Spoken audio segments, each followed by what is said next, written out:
Hello दोस्तों, आज मैं लेकर आया हूँ मैट्रिक क्लास यानी कि 10th क्लास के गणित चैप्टर नंबर 1 वास्तविक संख्या।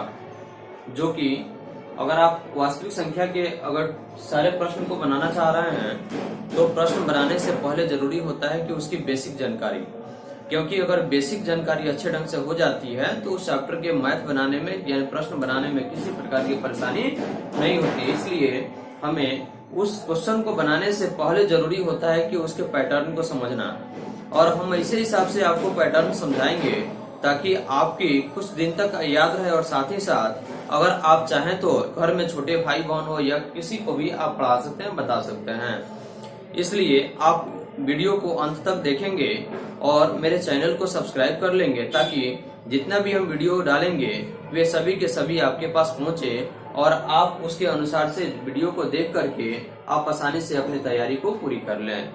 तो चलिए आज के वीडियो में हम चलते हैं। सबसे पहले हम लेके चलेंगे वास्तविक संख्या, जो कि चैप्टर नंबर 1 है मैट्रिक क्लास 10th का जो मतलब चैप्टर है, उसमें सबसे पहला है वास्तविक संख्या। ठीक है, तो सबसे पहले हम देखेंगे कि संख्या क्या होती है।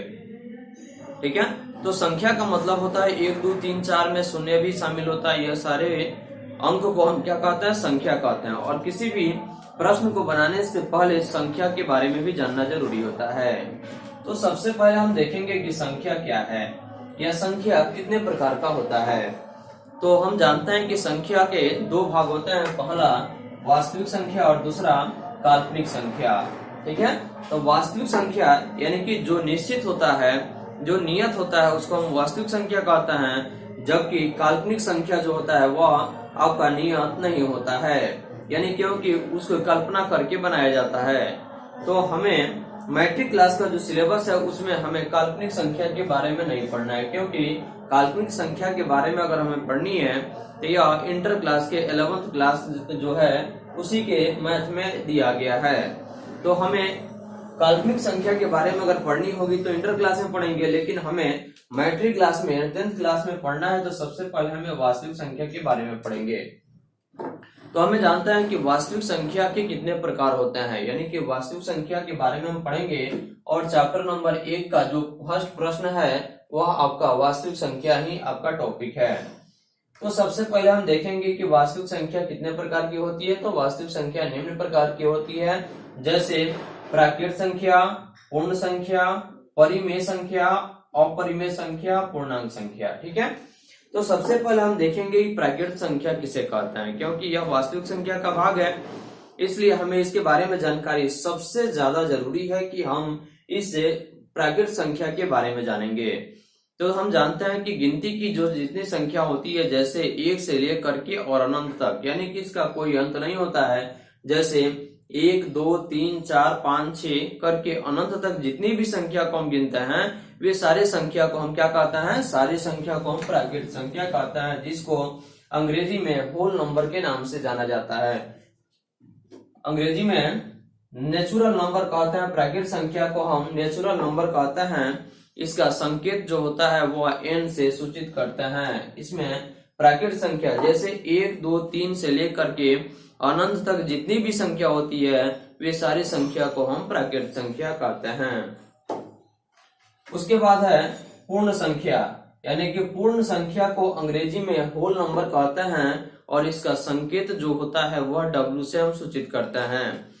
तो पूर्ण संख्या को होल नंबर कहते हैं, तो इसमें शून्य मिला देने से यानी कि W यानी कि होल नंबर बराबर शून्य प्लस नंबर सिस्टम, यानी कि नेचुरल नंबर जो होता है यानी कि प्राकृत संख्या होता है, यानी कि होल नंबर में शून्य मिला देने से, यानी कि जैसे कि 0 से 1 2 3 4 करके अनंत तक, यानी कि प्राकृत संख्या के साथ हम शून्य मिला देते हैं तो उसी संख्या को हम पूर्ण संख्या कहते हैं। जैसे 0 1 2 3 4 से लेकर के अनंत तक जितनी भी संख्या होती है वे सभी संख्या को हम क्या कहते हैं, होल नंबर यानी कि पूर्ण संख्या कहते हैं।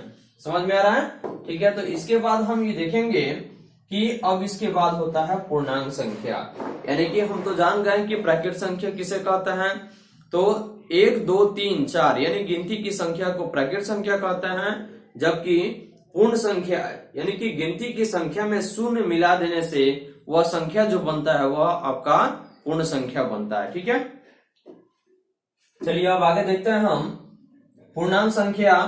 जैसे कि पूर्ण संख्या के साथ यानी कि माइनस जुड़ा होता है, यानी कि 0 से 1 2 3 करके जितने धन आवेश होता है उसमें ऋण आवेश को मिला देने से जो संख्या बनती है उसी संख्या को हम पूर्णांक संख्या कहते हैं।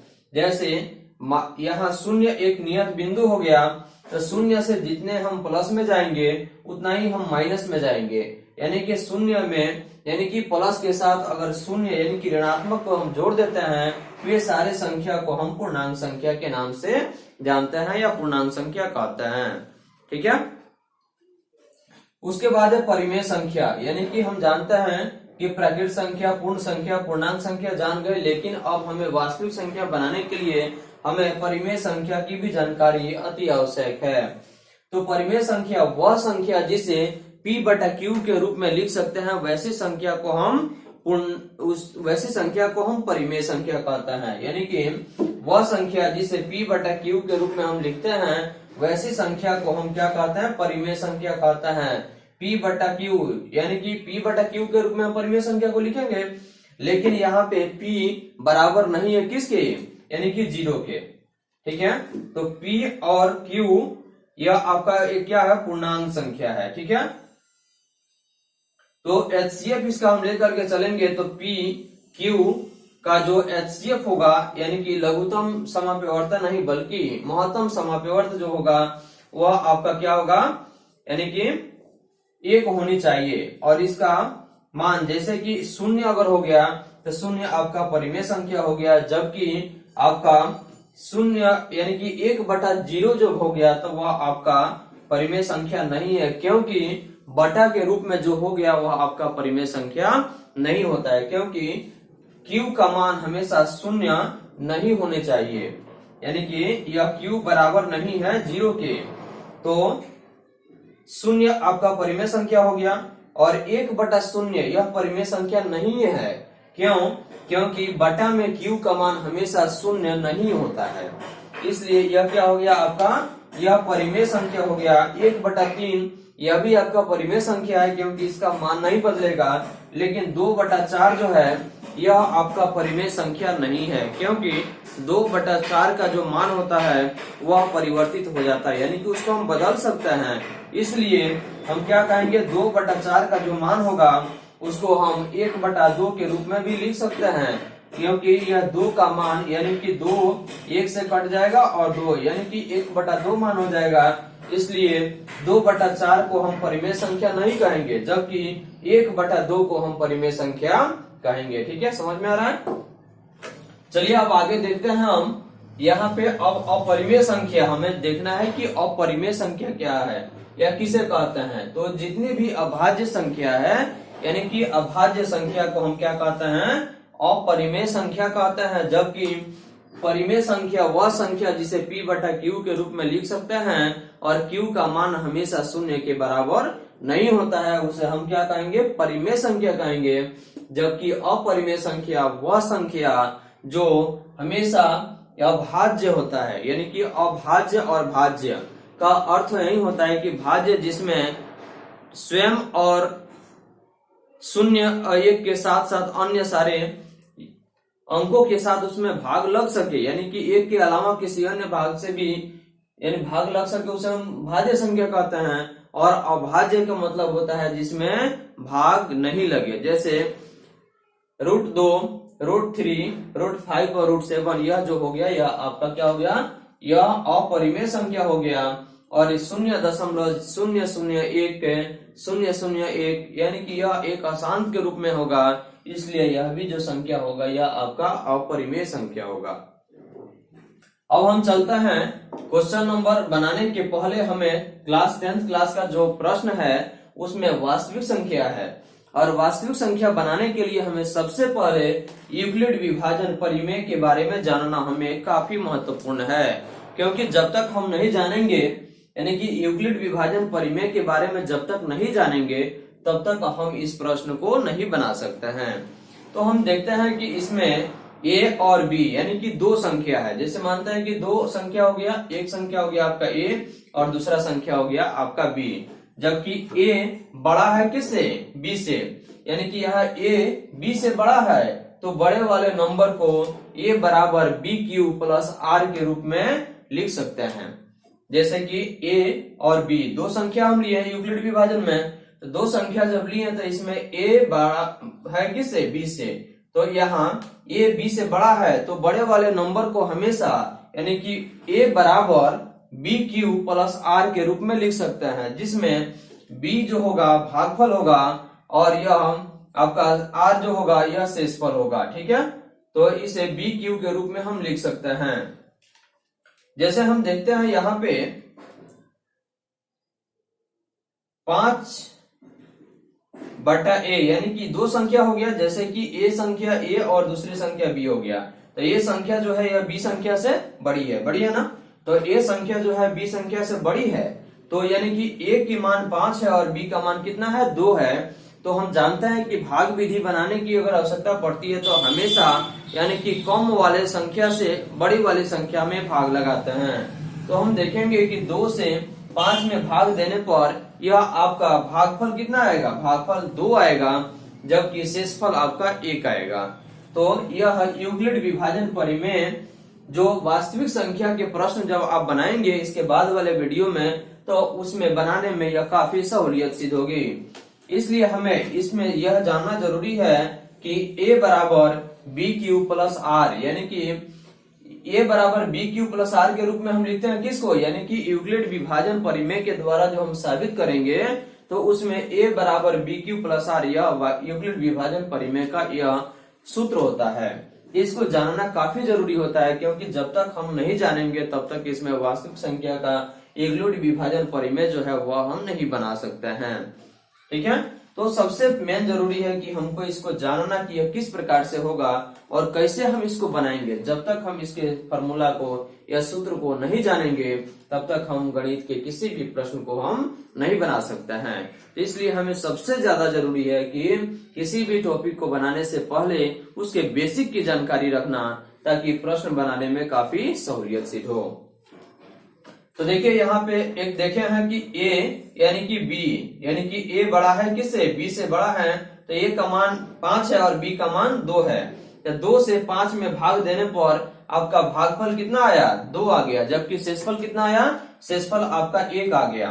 तो हम देखेंगे अतः यूक्लिड विभाजन परिमेय के द्वारा यानी कि इसका मान जो होता है, यानी कि आप जानते हैं कि a बराबर बी क्यू प्लस आर, यह आपका यूक्लिड विभाजन परिमेय का यह सूत्र होता है और इसी पर हम सारे प्रश्नों को बना लेंगे। तो सबसे पहले हम जानते हैं a यानी कि a का मान आपका हो गया जैसे 5 हो गया, तो बी क्यू यानी कि बी क्यू का मान हो गया आपका 2, यानी कि b का मान भागफल और यह भाजक, जैसे कि भाजक गुने भागफल प्लस शेष होता है, तो इसमें हम जानते हैं कि यह भागफल हो गया, यह आपका भाजक हो गया और प्लस 1 क्या हो गया, शेष हो गया। तो यह b हो गया, यानी कि 5 का जब यूक्लिड विभाजन परिमेय के द्वारा हम उसको जब सोल्व करेंगे तब उसमें हम जानेंगे कि यहाँ पे मान जो होगा यानी कि 5 का 2 दूना 4 और प्लस 1 यानी कि बी क्यू प्लस आर, यानी कि बी गुने क्यू प्लस आर, यानी कि जोड़ करेंगे हम तो बी क्यू का मान आप जानते हैं कि सबसे पहले यहाँ पे बी का मान 2 है और बी का मान 2 है, जबकि शेषफल क्या है आपका 1 है, तो 2 गुने 2 यानी कि भाजक गुने भागफल प्लस शेष। ठीक है, यानी कि भाज्य बराबर जो होता है ना, भाजक गुने भागफल प्लस शेष होता है, तो आप जानते हैं कि यहाँ पे 2 + 2 यानी कि 2 गुने 2 + 1 बराबर हो गया बी क्यू प्लस आर, 4 + 1 बराबर 5, इसलिए आपका यह आंसर प्रूफ हो गया।